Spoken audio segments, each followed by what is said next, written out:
Hello, जैसे कि आप ये पीछे हमारा तिरंगा, हमारा अभिमान देख रहे हैं, तो जाहिर सी बात है कि मैं 15 अगस्त के ऊपर ही अपना ये वीडियो लेकर आई हूँ।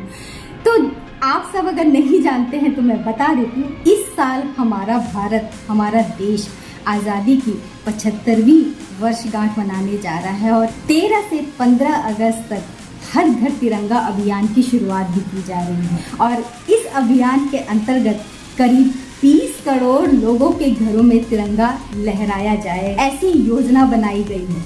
अब इस अभियान से क्या फायदा होता है ये तो मैं आपको आगे चलकर बताऊंगी।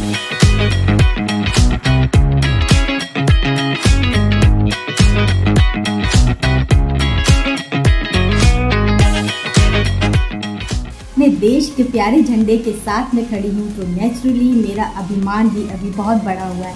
तो चलिए बात करते हैं इस तिरंगे की, इस शान की, हमारे देश की इस पहचान की। भारत के इस राष्ट्रीय ध्वज को 22 जुलाई 1947 को आयोजित भारतीय संविधान सभा, यह सभा हमारे भारत के आज़ाद होने के कुछ समय पहले रखी गई थी और उसके कुछ दिनों बाद ही हमारे देश को अंग्रेजों की गुलामी से आज़ादी मिल गई। यानी 15 अगस्त 1947 को हमने आज़ादी पाई और तभी हमारे भारत ने अपना राष्ट्रीय ध्वज फहराया था। हमारे राष्ट्रीय ध्वज को तिरंगा कहा जाता है और तिरंगा क्यों कहा जाता है ये भी मालूम है, क्योंकि ये 3 रंगों से बना हुआ है, इसलिए इसे तिरंगा कहा जाता है। और बीच में ये जो आप चिन्ह देख रहे हैं जिस पर 24 तीलियां बनी हुई है, ये हमारे अशोक चक्र की निशानी है। तो ये जो 3 रंग होते हैं हमारे तिरंगे में, इन तीनों का अलग अलग महत्व होता है और अशोक चक्र जो कि हमारे देश की धरोहर मानी जाती है, उसको भी इस तिरंगे में शामिल किया गया है। आज जो हम ये तिरंगा देख रहे हैं, ये हमारे स्टार्टिंग में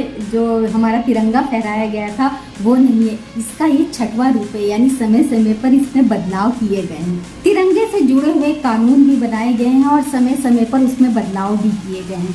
सन 2002 से पहले तिरंगे को लेकर कानून बड़े सख्त थे। कोई भी इसे घर में, ऑफिस या किसी निजी जगह पर तिरंगा नहीं फहरा सकता था।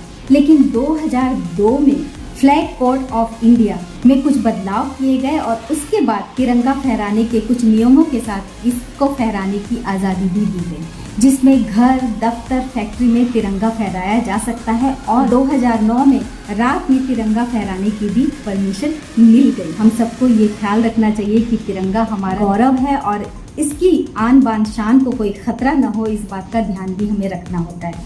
तो चलिए बात करते हैं इस तिरंगे से जुड़ी हुई कुछ खास बातों की।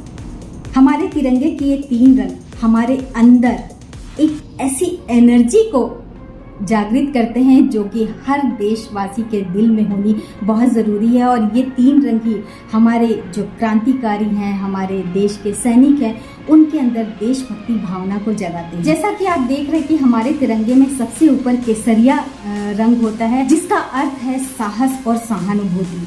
और बीच में जो सफेद धारी होती है, शांति का प्रतीक माना जाता है, जो कि हमारे देश की पहचान है। और सबसे आखिर में हरे रंग की यह पट्टी वृद्धि और उर्वरता की प्रतीक होती है और सफेद पट्टी के बीच में नीले रंग का गोला, इस चक्र को कर्तव्य का पहिया भी कहा जाता है। अशोक चक्र में कुल 24 तीलियां होती हैं, इसलिए यहाँ पर भी 24 तीलियां बनी हुई हैं और इन 24 तीलियों से मनुष्य के यानी कि हम इंसानों के 24 गुणों की तुलना की जाती है। इन 24 गुणों को धर्म गुण भी कहा जाता है। जब बात तिरंगे की आती है तो हमारा तिरंगा इतना शानदार है, इतना गौरवशाली है कि कुछ देशों ने इसकी हूबहू नकल की है कि एक बार उस पर नजर पड़े तो आप भी अचंभित हो जाएंगे, आप भी थोड़े से संशय में पड़ जाएंगे कि अरे कहीं ये हमारे भारत का झंडा ही तो नहीं है। तो चलिए जानते हैं उन देशों के बारे में जिन्होंने हूबहू हमारे देश के झंडे की नकल की है। सबसे पहले बात करते हैं बोलेविया की। बोलेविया के झंडे में भी 3 रंग, जो पहला पट्टा होता है वो लाल होता है, ये इस देश के सैनिकों की बहादुरी को दर्शाता है। बीच की पट्टी पीले रंग की है जो कि देश की संपत्ति, और वही आखिरी पट्टी हरे रंग की है जो इस देश की प्राकृतिक और सामाजिक एकता को दिखाती है। अब बात करते हैं दूसरे ऐसे देश की जिसने हमारे देश के इस तिरंगे की नकल की है। तो इस लिस्ट में दूसरा नाम आता नाइजर का। इसके झंडे में भी 3 रंग है। पहला रंग ऑरेंज है यानी कि नारंगी, जो कि हमारे झंडे में भी है। दूसरा सफेद है और तीसरा हरा, यानी तीनों रंग हमारे तिरंगे के समान है। पहली पट्टी यानी कि नारंगी पट्टी त्याग का प्रतीक है, वहीं दूसरी पट्टी पवित्रता और मानवता का संदेश देती है। हरे रंग का मतलब है देश के लोगों को उम्मीद रखनी चाहिए। इस झंडे में फर्क सिर्फ इतना है कि इसमें हमारे नीले रंग के चक्र की ऑरेंज रंग का चक्र बना हुआ है, जो इसे थोड़ा सा अलग करता है। लेकिन एक नज़र में अगर देखा जाता है तो ये पूरी तरह हमारे तिरंगे जैसा लगता है। अब बात करते हैं तीसरे ऐसे देश की जिसने हमारे तिरंगे की कॉपी की है। तो इस लिस्ट में नाम आता है घाना का। इस देश के तिरंगे में भी 3 रंग की पट्टियां हैं। इसके बीच में एक स्टार बना हुआ है जो इसे हमारे तिरंगे से थोड़ा सा अलग करता है। घाना के नेशनल फ्लैग में कई बदलाव किए जाते रहे हैं, मगर एक नज़र में देखें तो ये भारत के तिरंगे सा ही दिखाई देता है। पहली पट्टी नारंगी रंग की है, दूसरी पट्टी सफ़ेद की जगह पीले रंग की है और तीसरी पट्टी हरे रंग की है। लेकिन सिर्फ डिजाइन की चोरी से ही कोई हमारे देश की एकता, हमारे देश के गौरव की नकल नहीं कर सकता।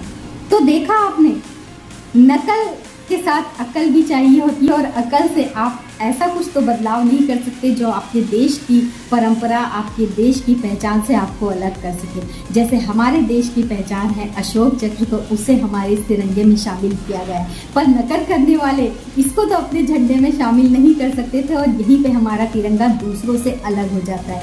चाहे कोई कितनी भी नकल कर ले, चाहे कोई कितनी भी कॉपी बना ले, चाहे कोई मिलते जुलते रंग ही क्यों ना रख ले। कहा जाता है ना, नकल करना आसान है लेकिन उस जैसी गौरवशाली परंपरा को भी जागृत करना इतना आसान नहीं होता।